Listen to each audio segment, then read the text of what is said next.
A groundbreaking advancement could redefine the future of heart valve replacement.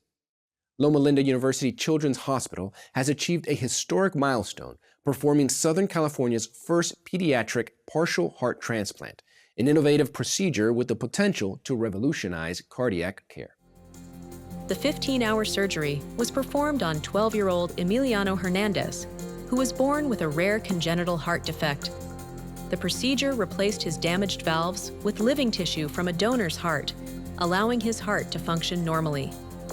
This innovative approach offers long-term benefits, including a growing valve that reduces future surgeries, no need for lifelong blood thinners, and expanded donor availability.